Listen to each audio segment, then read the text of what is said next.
The manga opens up in an office and an employee is talking to a client on the phone.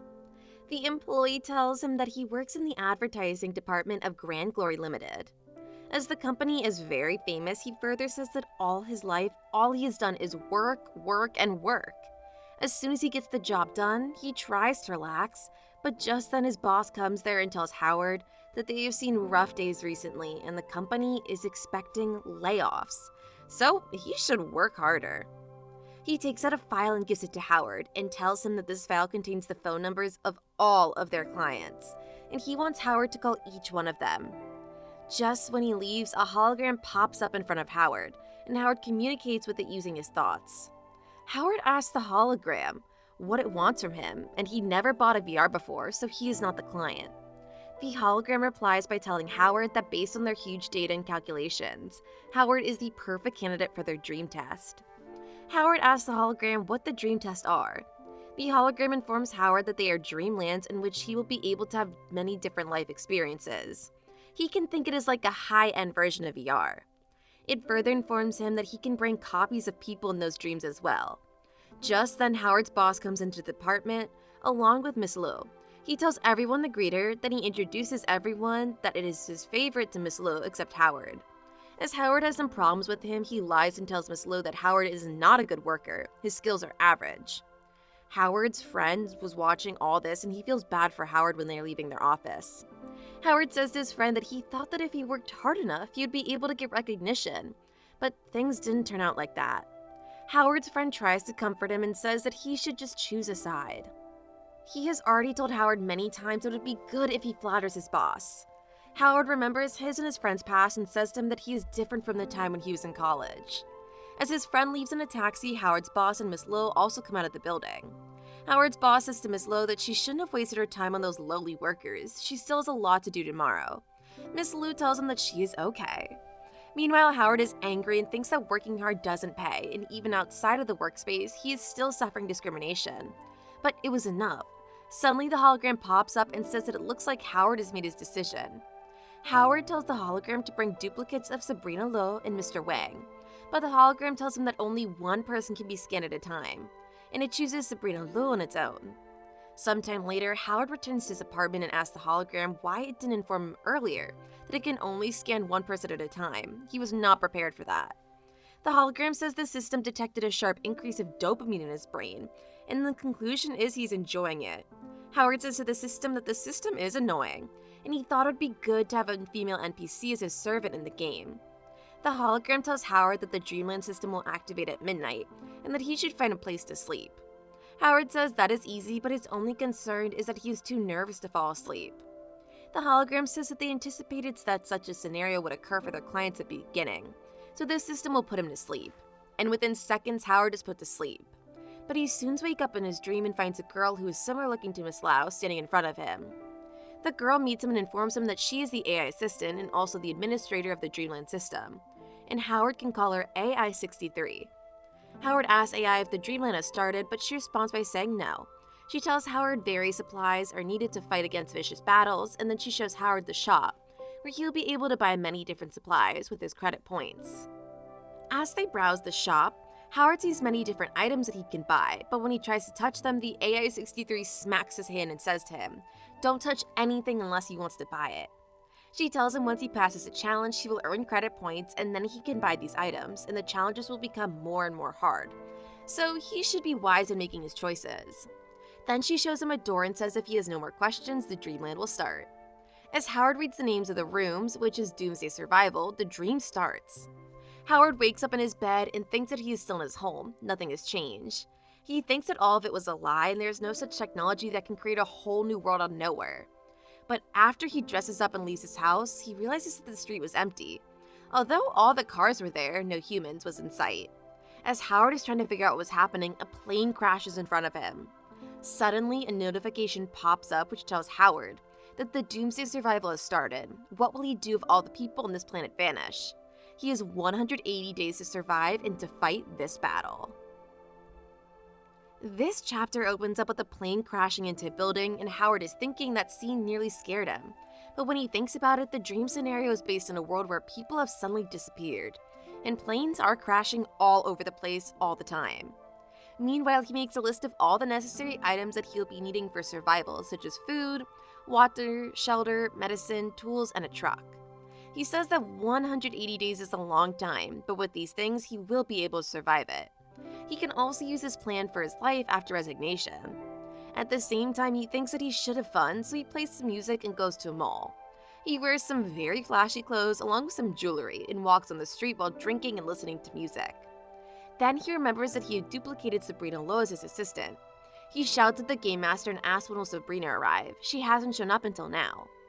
Soon Howard hears something and thinks it was Sabrina, but instead it was a dog passing by. He thinks as all the people have disappeared, their pets are not on the leash, that's why they're roaming around the city. He still thinks about Sabrina Lo and asks if the developers tricked him. Soon a tiger comes roaring as it attacks and runs towards Howard. Howard shouts and tells it to stop. He just washed his face. Instead of attacking, the tiger starts to lick Howard's face. Howard says that this tiger's name is Dummy, and is the only carnivore tiger in the zoo as it was raised by the zookeepers. This tiger is very friendly towards humans, and many tourists come to the city to take pictures with it. Howard thinks as the zookeepers have all disappeared, Dummy must have snuck out of the zoo, and that the game developers have not overlooked even minor details. On day 7, Howard comes running out of the store with a gas mask and carrying cotton water bottles. He tells us that the water supply has been cut and he has to live on bottled water in the supermarket to survive. And without power, the products and vegetables are going bad, because of which there are a lot of maggots in the street. Then Howard goes inside a store where he finds a diesel-powered generator. He thinks that his father used to have one in the past. As he goes inside the refrigerator to look at the meat, he says that without this generator, this meat would have gotten worse. Then Howard decided to live there because that place has a generator and fridge. He decides that in the day he will gather supplies and at night he will get rid of bad meat and cultivate the soil. On day 31, Howard is driving in the car while talking to his friend. He asks him what he has to do today, and his friend tells him of his daily routine. Soon, it is revealed that Howard's friend is just his imagination, and in reality, it is a plastic mannequin. Soon, Howard was about to get into an accident, but he manages to avoid it, and in the other car, he sees Sabrina Lau. Sabrina wakes up and finds that she is in someone else's place and she is wearing men's clothing. She looks outside and sees the power generator and that food is still fresh. She soon runs into Howard and while eating, she says to him that she remembered him from the dinner. He says that his name is Howard Shen. Sabrina asks about the power generator and the food. Howard tells her that he has a vegetable garden and some cultivated land and asks her how she survived. Sabrina tells him that she went to her hometown, but there was no one, and Howard is the first human that she met in this whole month. She asks him if he knew anything about the cause of all this, and Howard says he doesn't. He asks her about what was her plan for the future, which Sabrina says that she has no idea. Howard suggests that she should live here with him. He'll be able to take care of her because he has food and power. Plus, if she gets sick, he has medicine. Sabrina agrees but tells Howard that she wants him to know beforehand that he is not her type and that they should maintain their distance. Howard agrees, and Sabrina says that she won't be a freeloader. She will take care of housework while Howard can do the outside work. Howard agrees and tells her to get rest.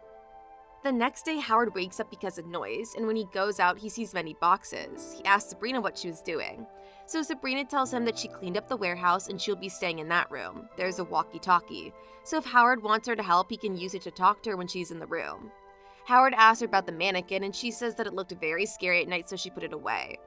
Howard tells her that the mannequin was his companion, and she should have at least asked him.